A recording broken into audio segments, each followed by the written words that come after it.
G'day fellas. In this video, we're going to be taking a look at a versatile Indian build. This is a build that can be used in 1v1s as well as in team games. So what we're going to be doing is a semi-fast fortress. Now this can also be done as a naked fast fortress as well, but in this video we're going to be doing it as a semi-fast fortress. You've got a number of different options when you do it. For me personally, I prefer when I'm doing a semi-fast fortress, especially in team games, is to go Cav as India. The reason why is just because the Zambarak is so powerful. So the build starts off by taking an early trade post. So I'm prioritizing the collection of wood and I'm making sure I send my scouts to go and build a trade post immediately. It's important that I get this down ASAP so that I've got the highest chance of getting a pass from the trade post so I can get my first shipment. So the build order is going to be distributivism, good faith agreements, diplomatic intrigue, and then foreign logging. Once we've aged up, we're going to be shipping 8 and 7 Gurkha back to back. We're going to be aging up to the second age with the Karimala, and we're going to be going to the third age with the Agra Fort so that we can establish some map control. During our transition to the second age, we're going to make sure to get a market up and begin our market researches. We're going to aim to have all of our market research completed by the time we hit the third age. Make sure in the early game that you're focusing completely on the collection of wood. In this game, because I've got my trade posts down, I'm now able to get 10 out of 10, but I still don't have enough resources for a house yet. If it wasn't for this scout running past my base and me going idle, I would be able to get it down just in time so that I'd be able to build my 11th settler. But unfortunately, because I had to kill the scout, it meant that I did go idle for some time. It can be very tight, so it's important that you do it. I also leave my food crates on the ground because I don't need to collect them yet, as it's most important for me to be getting down my house and to maintain villager production. The treasures that I'm looking for on the map are primarily food treasures and wood treasures. Food treasures are very important because they help you age up faster. Wood treasures are also important because they enable you to spend more villager seconds gathering food, which enables you to have a faster age up. We're going to be shifting a lot of our villagers over to food in the coming minute, especially after distributivism comes in. Distributivism is a very powerful card. It provides a wood trickle and a villager. So it's important that we try and get it as quickly as we can, making sure that this trade post gets maximum value for money. The next treasure that we're looking at is a wood treasure, and because of that, it means that we're able to shift more villagers off wood onto food earlier. As I've touched on before, hunts in the definitive edition act a little bit more aggressive compared to hunts in the original game, so it's important that you begin herding as soon as possible. I begin herding even though it's before 3 minutes. This is still an early herd as I still haven't aged up at this point. Now that I've got that 110 wood treasure, it means I can pull all my villagers off wood and focus completely on food. So we're going to be aging up with the Kani Mata. The Kani Mata provides a gathering bonus to all the villages that surround it. When you're placing your Kani Mata, it's important that you don't rush where you place it. You need to be thinking about where it is. The most important thing to consider is where your coin mines are, and if your Kani Mata is able to reach your second or even your third coin mine. So it's important that when you are considering where to place it, that you don't opt for a safer position, you opt for a more aggressive economic position. So here I'm placing it towards the front of my base, which will guarantee that it'll hit my coin mine that's at the back of my base and the coin mine that's underneath my base. At the same time, we're now shifting villages because the age up has begun. We're shifting villages onto coin and the majority onto wood. We've also shipped good faith agreements from the home city. Good faith agreements is going to decrease the time it takes to research the consulate technologies, and it's also going to reduce the cost of them. So now that we're in transition, we can begin looking for treasures that are not just food and wood. We can begin looking for coin treasures as well. We're going to need some coin because market upgrades are going to require us to have coin. We're also going to be aging up at a relatively early time, which means that we need to begin gathering coin. So if you spot an early treasure that's a coin treasure, it's important that you avoid it until you at least begin aging up in transition. Then you can begin to go for your coin treasure.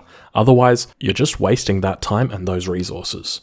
As your opponent gets closer to aging up, it's also important to scout out their base and see what they're doing. In the matchup that I'm playing today, it's against a French player, and one of the most common French openings is the semi-fast fortress, especially where they go Cav. Now, against India, it's probably not the best idea to open Cav, and the primary reason is because they've got the Zambarak that they can follow you with. Zambaraks have an incredibly high base speed, so it means that if the enemy does start Cav, we're going to be very easily able to keep up with his cavalry and usher it out of our base so that it's not a danger. Once we age up, we're going to be shipping Diplomatic Intrigue, which is going to provide us 300 export, as well as reducing the cost of relations, which means that each time you decide that you want to change your ally at the consulate, it's going to cost you less to do it. Once we've aged up, we're also going to collect our resources that we've received from the Kani Mata. We're going to begin placing down a stable because we've scouted the enemy has also put down a stable, and we're going to be able to counter him just by building Zambaraks. Now that we've aged up, we're also going to begin shifting more villages over to coin and more villages to food, because we're going to need to focus on gathering the resources that we need to age up, and that means that we can spend less time chopping wood. Once you've aged up, you're also going to be placing down a consulate. Because I've scouted that my enemy has opened with a stable rather than doing a naked FF, it means that I put down my stable before I put down my consulate. India requires a lot of wood in the early game, so it's okay if you go idle just for a couple of seconds if it means that you get your consulate down sooner. In this game, I've got my consulate down quite late. Ideally, I should be having it built as soon as I begin shipping Diplomatic Intrigue. That way, when the shipment arrives, my consulate is finished and I'm able to ally with the French immediately. It's important that you keep a good balance of settlers on food, wood and coin, as the market research is quite expensive, and it's important that you've got every single thing researched, with the exception of the final wood upgrade and the villager combat upgrade. With my Zambaraks, I'm aiming to build up a mass of 9 Zambaraks early game. This will enable me to one-shot any hussars that come to raid me, and it will make chasing them a lot easier, because it means that I won't have to micro individual volleys of Zambaraks against low health hussars. Once your consulate has finished building, it's important to ally with the French as soon as possible. Once you've allied with the French, begin shipping the coin crate, the wood crate, and then the food crate, and then you can cease your relations with the French, and then begin to transition into either the Ottomans or the British. Unfortunately, my macro wasn't perfect, and it meant that I wasn't able to gather enough coin for a 9th Zambarak, which means that when the enemy does begin to raid me with hussars, I'm not going to be able to one-shot them. It's only a minor detail, and it's not really going to change the initial beginning of the game, but it will mean later when the fights in Fortress Age break out, the enemy's going to have more hussars there, which are going to be able to provide him more of a mass. The 4th shipment that you're going to be sending is foreign logging. Foreign logging, just like distributivism, provides a trickle of wood. It provides a significant trickle of wood compared to distributivism, double the rate, and it means that as the Indians, you've got a trickle rate of 3.75 wood per second, which for a European civilization is the equivalent of 7.5 villages, which is not too shabby at all. Once you begin to establish yourself on the map, you're able to transition most of your villages off wood onto food and onto coin. You're going to need to gather up 500 coin and 700 food, because you're going to be sending those crates from the French consulate, which are going to be providing you with the extra resources that you need to get up, as well as wood for additional military buildings, which you're going to need once you reach the Fortress Age. Before you gather up enough resources to age up, it's important that you send out a forward villager. This forward villager is going to build your agri fort, so it's a good idea to send them out either 10 to 15 seconds before you've got enough resources to age up. In the transition, you're going to be putting down 2 sets of barracks. The way this fast fortress works is you're going to be relying on your Gurkha mass, so it's important that you've got 2 barracks that enable you to continue building extra Gurkhas throughout the transition period. If you see that your opponent is heavy on cav, don't be afraid to put up a second stable and begin training even more Zambaraks, but ideally you're going to want to stick to a massive Gurkha. With your Gurkha, you're going to be using them to poke down the enemy's army. You don't want to be getting into an engagement with the enemy unless you're confident that you can actually win.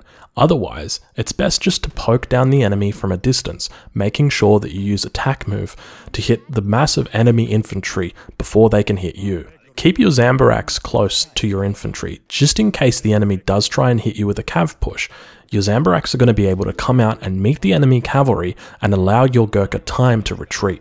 Further shipments after 8 and 7 Gurkha can be flexible, including siege elephants, mahouts, or your Rumi swordsmen. Ideally for your composition, you primarily just want to be going Zambarak with Gurkha, and mixing in siege elephants if the enemy builds falconets, or mahouts if the enemy continues building only infantry. The Indian economy is incredibly strong, so it means that you can have 2 barracks, 2 stables, and your agri fort producing units.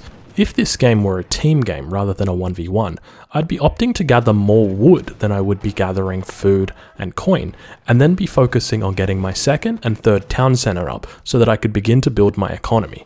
But because it's a 1 versus 1, I instead rely on unit shipments to continue to enable me to push into the enemy base and eventually become victorious.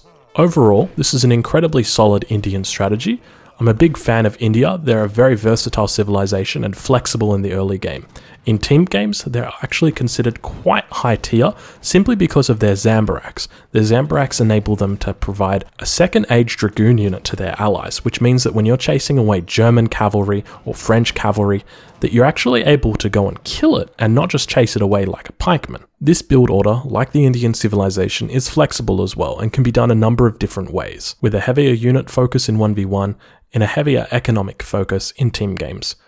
If you're unsure about what cards to put in your Indian deck for team games, I encourage you to join our Discord, as we've got a huge amount of resources, including strategy discussion as well as my deck picks. So if you'd like to take a look at those, I encourage you to get on and have a look.